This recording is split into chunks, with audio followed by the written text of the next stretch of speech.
വാർത്തകളിലേക്കാണ്. മുംബൈ ഭീകരാക്രമണ കേസ് സൂത്രധാരൻ തഹാവൂർ റാണയെ 18 ദിവസത്തെ NIA കസ്റ്റഡിയിൽ വിട്ടു. ഡൽഹിയിലെ പ്രത്യേക NIA കോടതി അർദ്ധരാത്രി 2 മണിയോടെയാണ് നടപടികൾ പൂർത്തിയാക്കിയത്.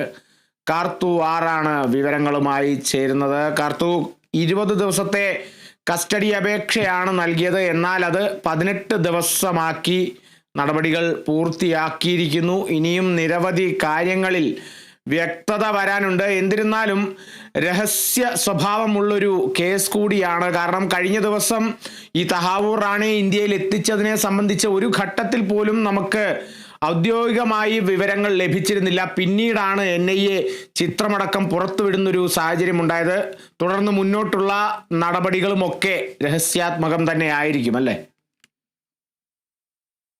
തീർച്ചയായും കാളിദാസ്, 2008 ഭീകരാക്രമണ കേസിലെ മുഖ്യ സൂത്രധാരനായ തഹാവൂർ റാണയെയാണ് ഇപ്പോൾ കസ്റ്റഡിയിൽ വിട്ടിരിക്കുന്നത്.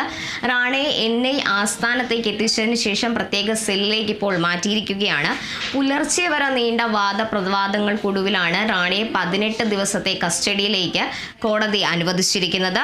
റാണയെ ഇന്ത്യയിൽ എത്തിച്ചതിന് ശേഷം കോടതിയിൽ ഹാജരാക്കിയതിനു ശേഷമാണ് പട്യാല ഹൗസ് കോടതി ഇപ്പോൾ 18 ദിവസത്തെ കസ്റ്റഡി നൽകിയിരിക്കുന്നത്. മുംബൈ ആക്രമണവുമായി ബന്ധപ്പെട്ട കൂടുതൽ വിവരങ്ങൾ റാണയിൽ നിന്ന് ചോദിച്ചറിയണമെന്ന ആവശ്യം ഉന്നയിച്ചാണ് NIA കോടതിയിൽ അപേക്ഷ സമർപ്പിച്ചത്. 20 ദിവസത്തെ കസ്റ്റഡി അപേക്ഷയായിരുന്നു ആദ്യം സമർപ്പിച്ചത്.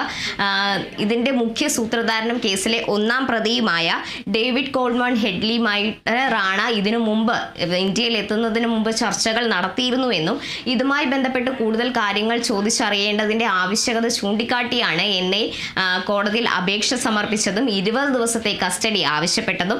എന്നാൽ വാദപ്രതിവാദങ്ങൾക്കൊടുവിൽ 18 ദിവസത്തെ കസ്റ്റഡിയാണ് ഇപ്പോൾ കോടതി അനുവദിച്ചിരിക്കുന്നത്. കസ്റ്റഡി അനുവാദം കഴിഞ്ഞതിനു ശേഷം ഡൽഹിയിലെ NIA ആസ്ഥാനത്തെത്തിച്ച് ഇപ്പോൾ പ്രത്യേക സെല്ലിലേക്ക് തഹാവൂർ റാണയെ മാറ്റിയിരിക്കുകയാണ്. കഴിഞ്ഞ ദിവസം വൈകിട്ടാണ് റാണയെ ഇന്ത്യയിലെത്തിച്ചത്. ഏകദേശം 6:30ഓടെയാണ് പാലം വ്യോമസേന വിമാനത്താവളത്തിൽ റാണയെ എത്തിച്ചിരുന്നത്. പ്രത്യേകം ഒരുക്കിയ സജ്ജീകരിച്ച സൗകര്യങ്ങളോടുകൂടിയുള്ള സ്ഥലത്ത് റാണയെ എത്തിച്ചത്. തുടർന്ന് 10 മണിക്ക് ശേഷമാണ് അറസ്റ്റ് രേഖപ്പെടുത്തിയതിനു ശേഷം കോടതിയിലേക്ക് ഹാജരാക്കാൻ NIA സംഘം പുറപ്പെട്ടത്. ഇന്ത്യയിൽ അടക്കം വലിയ തോതിലുള്ള സുരക്ഷ ഒരുക്കിയതിനു ശേഷമാണ് ഡൽഹി ആസ്ഥാനത്ത് NIA പ്രത്യേക കോടതിയിൽ റാണയെ എത്തിച്ചത്. ഇതിനുശേഷമാണ് വാദങ്ങൾ ആരംഭിച്ചത്. പ്രത്യേക സുപ്രീം കോടതി അടക്കമുള്ള ജഡ്ജികൾ എത്തിയതിനു ശേഷമാണ് പ്രമുഖ അഭിഭാഷകർ എത്തിയതിനു ശേഷമാണ് വാദം ആരംഭിച്ചതും പിന്നീട് NIA അപേക്ഷ നൽകി അതിനുശേഷം കസ്റ്റഡിയിൽ വിടുകയും ചെയ്തത്. 2008 മുംബൈ ഭീകരാക്രമണത്തിൽ 166 പേര് കൊല്ലപ്പെട്ട ഈ കേസ് ഉണ്ടാവുന്നത്. അതിനുശേഷം 2019 പാകിസ്ഥാൻ വംശജനും കനേഡിയൻ പൗരനുമായ തഹാവൂർ റാണയെ കൈമാറണമെന്ന് ആവശ്യപ്പെട്ട് ഇന്ത്യ അമേരിക്കയ്ക്ക് അപേക്ഷ നൽകിയത്. റാണയെ ഇന്ത്യക്ക് വിട്ടു നൽകാൻ കഴിഞ്ഞ ജനുവരി 25 അമേരിക്കൻ സുപ്രീം കോടതി ഉത്തരവിട്ടത്. ഇതിനുശേഷം റാണ നിരവധി തവണ സുപ്രീം കോടതി അടക്കം സമീപിച്ചിരുന്നു. ഇന്ത്യയിലേക്ക് വിട്ടു നൽകുന്ന അപേക്ഷ ഇന്ത്യയിലേക്ക് വിട്ടു നൽകരുതെന്ന് ആവശ്യപ്പെട്ടുകൊണ്ട്. എന്നാൽ US സുപ്രീം കോടതി ഇത് തള്ളിയതിനു ശേഷം ഇന്ത്യയിലേക്ക് റാണയെ അയക്കുന്നതിനുള്ള തീരുമാനങ്ങളും അതിലൂടെയുള്ള നടപടിക്രമങ്ങളുമൊക്കെ ആരംഭിച്ചത്. അതിനുശേഷം വളരെ രഹസ്യാത്മകമായാണ് NIA ഇന്നലെ വൈകിട്ടോടെ റാണയെ ഇന്ത്യയിൽ എത്തിച്ചത്. കസ്റ്റഡി അറസ്റ്റ് രേഖപ്പെടുത്തിയതിനു ശേഷമാണ് ഔദ്യോഗികപരമായി റാണയെ ഇന്ത്യയിൽ എത്തിച്ചതടക്കമുള്ള ഫോട്ടോകൾ പങ്കുവെച്ച് NIA ഇത് ഔദ്യോഗികമായി പ്രഖ്യാപിച്ചത്. അതിനു മുമ്പ് വരെ രഹസ്യാത്മകമായ ഒരു അന്വേഷണം തന്നെയാണ് നടന്നുകൊണ്ടിരുന്നത്. 2008 നടന്ന ഈ ഭീകരാക്രമണത്തെക്കുറിച്ചുള്ള കൂടുതൽ വിവരങ്ങൾ ഇനിയും റാണയിൽ നിന്ന് അറിയേണ്ടതുണ്ട്. 2008 ഈ ഭീകരാക്രമണം നടക്കുന്നതിന് മാസങ്ങൾക്ക് മുമ്പ് റാണ ഇന്ത്യയിലെത്തിയിരുന്നു. അതിനുശേഷമാണ് ഇന്ത്യയിലെത്തി കാര്യങ്ങൾ മനസ്സിലാക്കിയതിനു ശേഷം ഭീകരവാദികൾക്ക് ഇന്ത്യയിലേക്ക് എത്തിക്കാനുള്ള സഹായങ്ങൾ ചെയ്തു കൊടുത്തത് റാണയാണെന്നാണ് പുറത്തു വന്നിരുന്ന വിവരങ്ങൾ. ഇതെല്ലാം കോടതിയിൽ NIA അറിയിച്ചതിന് ശേഷമാണ് ഇപ്പോൾ 18 ദിവസത്തെ കസ്റ്റഡി റാണയ്ക്ക് അനുവദിച്ചിരിക്കുന്നത്. ഈ കസ്റ്റഡി അപേക്ഷ നൽകി കസ്റ്റഡിയിലേക്ക് റാണയെ വിട്ടുകിട്ടിയതിനു ശേഷം ഒരുപാട് കാര്യങ്ങളിൽ കൂടുതൽ വ്യക്തത വരുത്തേണ്ടതുണ്ട്. ഇതിന് പിറകിലുള്ള കൂടുതൽ അന്വേഷണം നടത്തിയതിനു ശേഷം ആരൊക്കെ ഇതിൽ പങ്കുവഹിച്ചിരുന്നു എന്ന കാര്യത്തിലും കൂടുതൽ വ്യക്തത വരേണ്ടതുണ്ട്. 166 പേരുടെ ജീവൻ എടുത്ത ഈ നരഹത്യയ്ക്ക് റാണ എത്രത്തോളം പങ്കുവഹിച്ചിരുന്നെന്നും ഇതിന് പിറകിൽ പ്രവർത്തിച്ച എല്ലാവരെയും പുറത്തു കൊണ്ടുവരണമെന്നുള്ള അന്വേഷണ സംഘത്തിന്റെ ശ്രമഫലത്തിനൊടുവിലാണ് അമേരിക്കയിൽ നിന്നും ഇപ്പോൾ റാണയെ പുറത്തെത്തിച്ചത്. പാക് വംശജനായ റാണ ഇന്ത്യയിലെത്തിയാൽ സംഭവിക്കേണ്ട കാര്യങ്ങൾ എന്തൊക്കെയാണെന്ന് അറിയാവുന്നത് കൊണ്ട് തന്നെയാണ് സുപ്രീം കോടതിയിൽ ഇന്ത്യയിലേക്ക് വിട്ട് നൽകരുത് എന്ന് ആവശ്യപ്പെട്ട് റാണ ഹർജി നൽകിയിരുന്നത്. എന്നാൽ അതെല്ലാം റാണയ്ക്ക് തിരിച്ചടിയായി തീർന്നിരിക്കുകയാണ്. ഇപ്പോൾ ഇന്ത്യയിലേക്ക് എത്തിയ റാണ NIA കൂടുതൽ 18 ദിവസം നീണ്ടു നിൽക്കുന്ന ചോദ്യങ്ങൾക്കൊടുവിൽ കൂടുതൽ വിവരങ്ങൾ പുറത്തു വരുന്നതോടെ ഈ കേസിലെ നിർണായക നിമിഷങ്ങളിലേക്ക് അല്ലെങ്കിൽ നിർണായക വസ്തുതകളിലേക്ക് നാം എത്തിച്ചേരുന്നതാണ്. കൂടുതൽ വിവരങ്ങൾ ഔദ്യോഗികമായി NIA പുറത്തുവിട്ടിട്ടില്ല.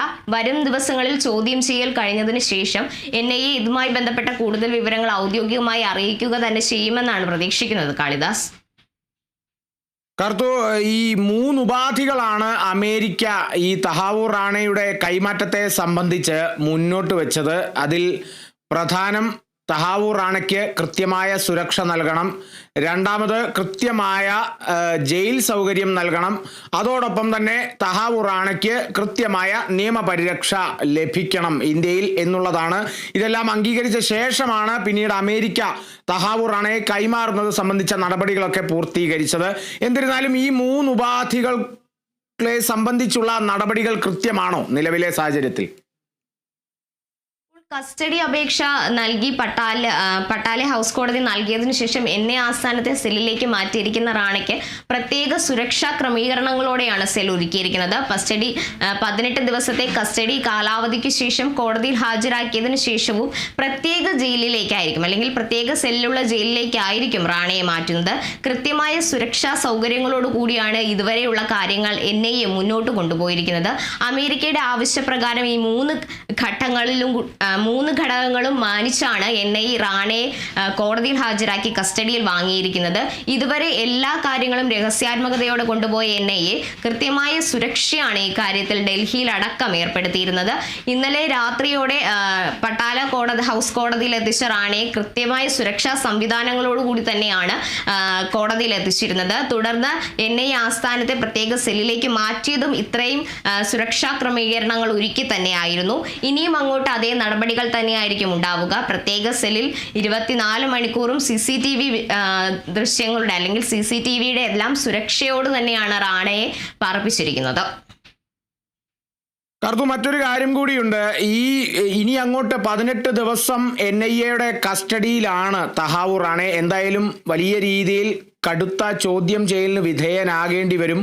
നിലവിലെ സാഹചര്യം അനുസരിച്ച് പാകിസ്ഥാൻ പൗരനായിരുന്നു ഈ തഹാവൂർ റാണ എന്ന് പറഞ്ഞത്. എന്നാൽ കഴിഞ്ഞ ദിവസം പാകിസ്ഥാൻ വരെ ഈ തഹാവൂർ റാണയെ തള്ളുന്നൊരു സാഹചര്യത്തിലേക്ക് പോയിട്ടുണ്ട്. എന്നിരുന്നാലും ഈ ലഷ്കർ-ഇ-ത്വയ്ബയ്ക്ക് വേണ്ടിയിട്ടാണ് പല പ്രവർത്തനങ്ങളും തഹാവൂർ റാണ ഇന്ത്യയിലും അമേരിക്കയിലും എല്ലാം നടത്തിയിരുന്നത്. അതുകൊണ്ട് തന്നെ ഇത്തരത്തിലുള്ള ലഷ്കർ-ഇ-ത്വയ്ബ പോലെയുള്ള ബാഹ്യശക്തികളുടെ ഇടപെടൽ പ്രതീക്ഷിക്കുന്നുണ്ട് NIA എന്നുള്ളതാണ് നമുക്ക് വിലയിരുത്താൻ സാധിക്കുന്നത്, അല്ലേ?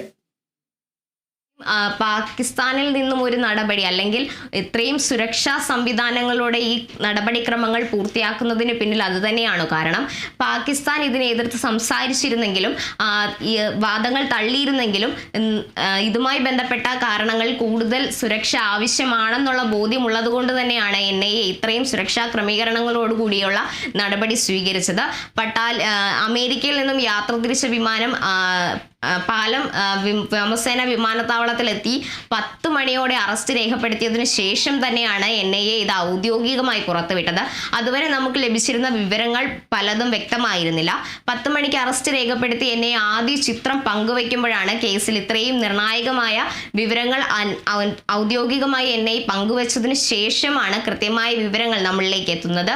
ഇനിയും അങ്ങനെ തന്നെ ആയിരിക്കും കാര്യങ്ങൾ മുന്നോട്ട് പോവുക. 18 ദിവസത്തെ കസ്റ്റഡിയിൽ റാണയെ കൃത്യമായി ചോദ്യം ചെയ്തതിനു ശേഷം കോടതിയിൽ ഹാജരാക്കിയതിനു ശേഷം തുടർ നടപടികൾ എന്താകുമെന്ന് നമുക്ക് അറിയേണ്ടതുണ്ട്.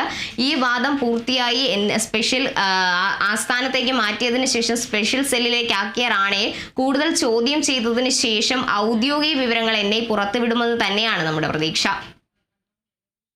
ശരി, കാർത്തു ആറാണ് വിവരങ്ങൾ നൽകിയത്.